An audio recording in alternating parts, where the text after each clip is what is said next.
Well, hey, Grace family, we are so glad that you chose to stick around with us for this live Q&A. Just so you know, this actually is live. Okay, so if you see kids in the background or you hear Pastor Jeff's kids crying, that's why. It's because it's live. Okay, but we wanted to do something interesting this week and try to do some live engagement after the message and hear from you guys as far as questions and comments that you might have. So this is an opportunity to chat like you might sort of in the lobby after church, or maybe like in your car ride home, like sort of me and my wife do. But specifically, we really wanted to hear from you guys. We really want to hear what your questions are, what your reactions are to the message, like in a live, engaging way. So I'm Tyler Collins. I'm the marketing director here at Grace. And we've also got Pastor Jake with us. We got Pastor Jeff with us. And back again is Pastor Corey. Whoop. Yep. So that's my hello. No, it's awesome to get to chat with everybody and to get to chat with all you guys. So what I'm going to do, if you're in the chat, I'm going to be looking through the chat. Our team's going to be looking through there. And if you've got questions, drop your questions. If you've got comments about how great Pastor Jake's hair looks and all that stuff, you can just drop them right there. No, and we'll ask him. So we've got some questions that already came in. The first one, this is from Brandon, and it says, what's some helpful language, and we'll have you take this one, Jake, is what's some helpful language to use when asking for input in order to be more self-aware? That's great. I think that even before we talk about the language, the disposition that one has while they're asking it is important. I think Pastor Jared talked about it well when he's talking about humility.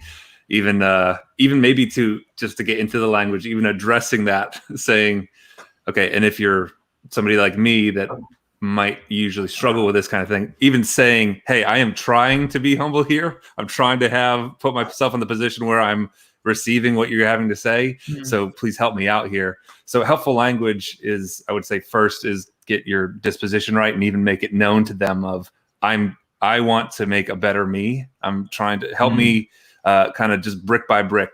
What is one thing you could give me? And I use that language myself, like laying it brick by brick for the sake of being constructive.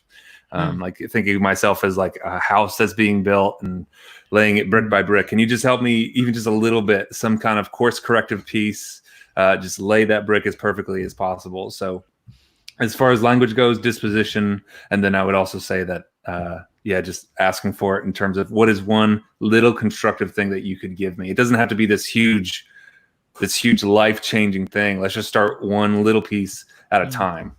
Yeah. I think what I was going to say to that, Jake, is even what's one thing, but like giving a specific area, like not just, hey, can you give me like a piece of feedback? It'd be more like, hey, could you give me some specific feedback into, like when we were having this conversation about XYZ. So like giving somebody a platform to jump off even might be helpful. That's what, I won't say that. My wife might yell at me. What about you, Jeff? You have any thoughts on that language you use as far as asking for input? Yeah, this thought, it's definitely not original to me, but I remember hearing a campus pastor at another church probably several years ago ask the question, and it kind of took off, gained a lot of popularity. But what's it like to be on the other side of me? And just kind of giving people that permission to speak into you. And I had someone super wise one time tell me, I was seeking some counsel, and they said, it is so important that you give others the freedom to love you and to hate your blind spot. And so just kind of leading with that and saying, you know what, I get it, you love me, but just kind of like what Jake was saying, we are all works in progress. We're being constructed from the ground up. And so giving them the freedom to call some of those areas out and yet still know that they love you. Yeah, that's great. I remember having a conversation like that once with a friend of mine, and he was kind of saying like, hey, I think you might struggle with this thing. And I was like, yeah, I know that. And he was like, you do? I'm like, yeah, everyone tells me that, like, this is not news. Like, go ahead, lay it on. Like, but even just like approaching it from, I found for me, knowing my weaknesses, even though I might probably still struggle with them like day in, day out, but knowing those ahead of time is so freeing. Corey, we got more questions? Yeah, we got a ton more. So Awesome. you guys can keep them coming. We probably won't get to all of them, but we'll do our very best to answer as many as possible. So I got another question here from Josh, and the question is, one question I have is, how do you deal with someone who has that arrogance, in quotes, and blames others and doesn't own mistakes? And how can you change their perspective? So Jeff, do you want to start us off? Wow. I would. I feel like this question. I think. Oh my gosh. So you teed him up, Corey. You teed him up for that. We worked that out beforehand. Thank you, Corey.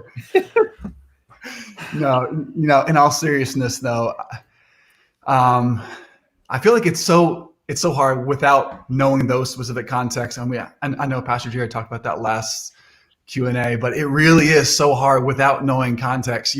I feel like the best place to start is always kind of like what, James, said, be slow to speak, slow to get angry, and it's kind of that point of view, always starting with yourself, before you point a finger at anyone, just realize that there's, 3 pointing right back at yourself. Yeah.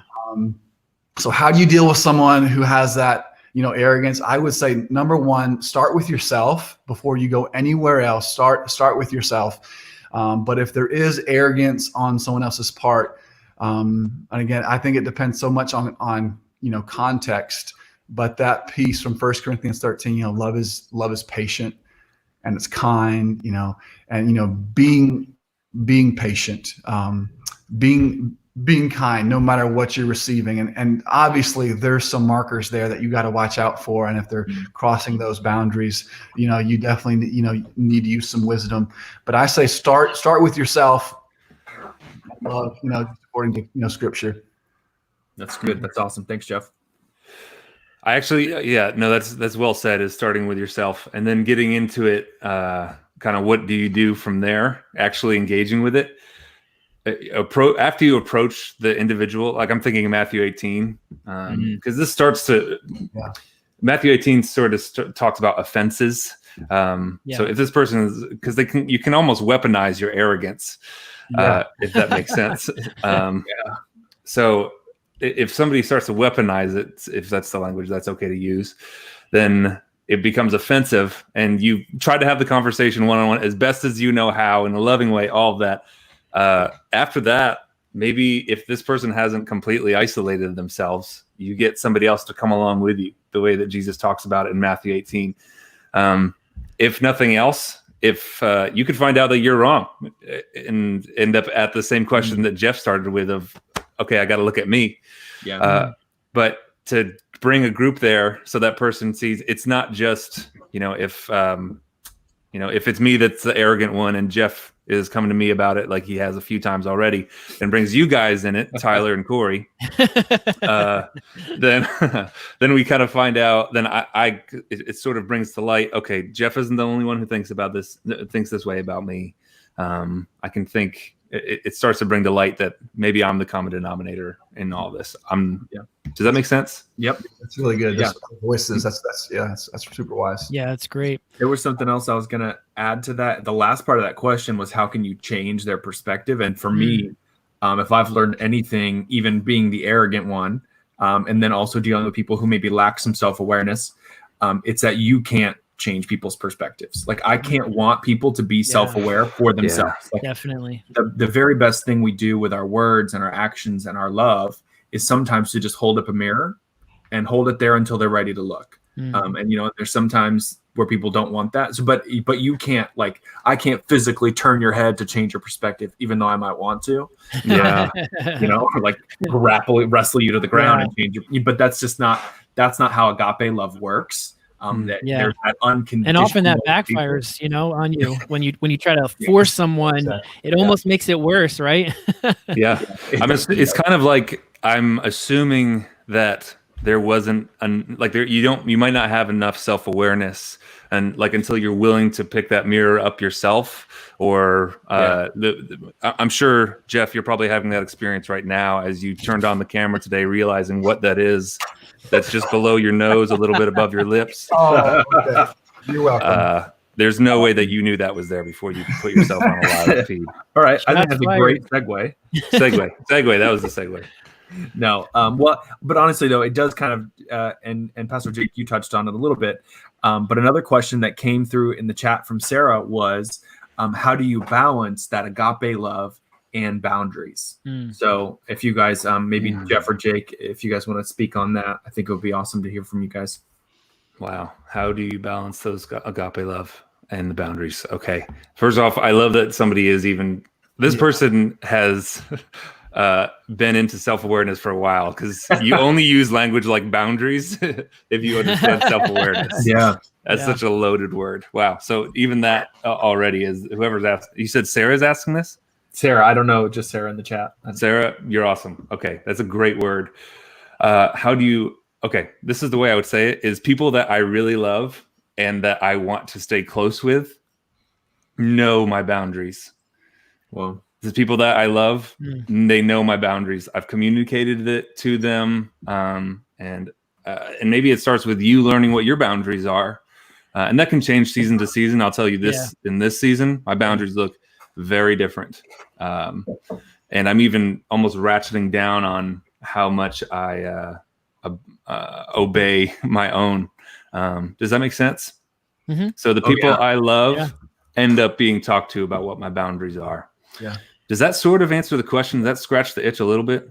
I think so. Yeah. And Jake, I was just going to add, I feel like when the people that we really love and they love us back, when we make those boundaries known, it's not like we have to constantly revisit those. You know, if they love us like they say they love us, and if we love them like we say we love them, you know, we're not going to constantly be infringing on those boundaries. Dude, yes. You know what? The people, and I'm just thinking about this because this happens a lot. The people that are in my inner circle know what my boundaries are. And when they feel like they need to cross it for the sake of the relationship, whatever it is, like, I'm very careful about my time. Like Michelle, for example, works full time as well. So the amount of time that we get to spend together feels already limited. So I'm very careful with how I let people into my time. So when somebody is crossing that boundary that they know about, they give all sorts of caveats of whether it's sorry, hey, this is really important, or hey, I know this is your time with Michelle, or something like that. Okay. I feel like, Jeff, what you said was so good, and I wanted to go off on that tangent now, but I don't know if I'm getting away from the question. No, well, and the question was pretty broad, so I think we touched it. I think there's definitely a lot of conversation around those two specific areas, and are like agape love and boundaries. I'm trying to think of the guy who wrote the Boundaries book. Henry Cloud. Henry Cloud. Yep. I almost said Chapman, but Cloud. Yeah. If you're looking for more resources on boundaries, the Boundaries books. There's a whole series: boundaries with kids, boundaries with spouse, boundaries with everyone, boundaries with random people, strangers. Yes. But yeah, Henry Cloud. Henry Cloud, Dr. Henry Cloud. Yeah, that's a great. I would point people there. I often point people there. Or just go to Sarah. It sounds like Sarah knows a lot about this. Whoever you are out there, Sarah, you're awesome. If that was my wife, Sarah, then for sure, because my wife, she'll just tell you, be like, nope, boundary, bye. Well, I'm seeing a lot of questions in here. I'm going to talk about Chris, but I've seen a couple others that are really similar to that. He says, how do you continue in a relationship that has a lot of one-sidedness, neglect, and betrayal, and after extending grace, nothing changes from the offending party to make the offended feel safe? And I actually had the same, like, really similar question as I listened to this message as well. Like, there's so many times when maybe one spouse, not the other, you know, the burden is on them, or maybe their needs aren't being met. And, you know, as Pastor Jared talked about, that it's so easy for that to stray into hate. So I'd love to hear from you guys. Like, could you say it again? Say the question again. You know, when you feel like you're the one doing all the work, or you feel like your needs are the ones that are not being met, you feel like you're the one that's constantly going out of your way. Maybe I feel like we've had a lot of questions very similar to that. And really what Chris, I think, is what is asking is, if nothing changes, and I've had this conversation, or he didn't say that specifically, but it's this pattern that I see and nothing's changing. I think the question for you guys is, how do we stay in that agape love, even in spite of that? And maybe even how do we deal with those feelings so they don't turn into hate. Jeff, do you mind if I'll Please. like throw a few things, big bullets out there? One is now for some reason my brain is now stuck on boundaries and like knowing that. I just love that whole conversation. It's super healthy to have those often. And even while I was just saying the thing I was about certain friends who know my boundaries, and when they're going to cross them, they kind of say that hey, I need to like go outside the boundaries here. When I said that, one of my friends texted me saying, all they said was, "Choose your words wisely, sir." So, I love my friends. Oh, that's really meta. Live reaction to your live reaction. Yes. That's really meta. Awesome. But that's so good. Anyway, so now I'm thinking about that. But the answer, what I was thinking to the question there is, the very first thing is to be able to set myself free over and over again, and the person, but myself, by forgiving a whole lot. Yeah, I don't mean to say that in a trite way. It sounds like it could be trite, but okay, I'll say this way: is I am a little bit hot-blooded myself, and I have to do a lot of forgiving because I end up getting in weird places in here with people. And okay, so I want to keep going, but Jeff, you actually looked like you were going to jump in before I started going off. The one thing I was just going to add is that, just keep in mind, guys, I think it's so easy, to kind of easily go and play the martyr in all this, but also, there's speaking of those boundaries, Jesus tells us to love others like we love ourselves, and it's going to be impossible to love others if we're not taking care and loving ourselves, And so I just think that is such a healthy thing, again, going back to those boundaries conversation, and how can you not go there with some of these questions? But I think we need to take care of ourselves to be able to take care of other people and some of those, questions. So as we set those boundaries, don't feel bad about that. This is so good. One more question, Corey, if you got one. I feel like this whole Q&A was just for me. Like, I needed to hear all this. I needed this. This was so good. I think was it Pastor Jared that talked about? Did he talk about it today in his message, or maybe he talked about it in our Q&A during the 10 o'clock service? Was preaching high. It's like preaching at yourself. Yeah. So I have felt that in every one of these conversations. Right before we started them, I'm like, I don't think I'm qualified to talk about self-awareness, and my wife can testify to that. But it's it's a healthy conversation for us to have, and for if you're watching on the church online platform, or you're watching at home, like, continue this conversation because it's an important one. Boundaries, self-awareness, but I was going to say humility. As far as when you're walking in a one-sided relationship where it feels that way. The best barometer, and I think Pastor Jared talked about checking the oil stick. It's checking your humility, checking where you are personally, and then leading from that. Leading from humility it's a strength position. Right. So when you approach those conversations in humbleness and in love, there is an undeniable strength in those words. So let me just encourage you that way. If you're struggling with in that one-sided, and that's not abuse, and so it's a separate conversation from what abuse in a relationship would be. This is for, like, if you feel like there's just emotional unhealth, that's different than abuse. So I want to make sure that's clear. But one more question, and then we got to go. We're actually going to run out of time here, so you're gonna have to answer fast. So from Deb. Is it self-pride when you cannot tolerate some people's personal behaviors? I'm going to give this to Jake, and then you can answer about Jeff's mustache. No. Perfect. Oh, man. After Chris Arroyo asked me, he said, "Can we talk about Jeff's mustache more?" I said, "No, but I would love to." Hey, I'm getting blown up too. Lots of compliments. Oh, there it is. But so is it self-pride if you can't tolerate some people's personal behaviors, even though you've been called to agape love? Those personal behavior increase, like, cringes. The behavior causes you to cringe. You got 2 minutes. 2 minutes. Okay, really quick. I feel like sometimes I get to this place where there's a righteous anger, like, because I'm thinking like real big issues that, like, maybe we should be upset about. But I'm also thinking about things that get under my skin like a splinter and are really not that big of a deal. They're just this tiny thing.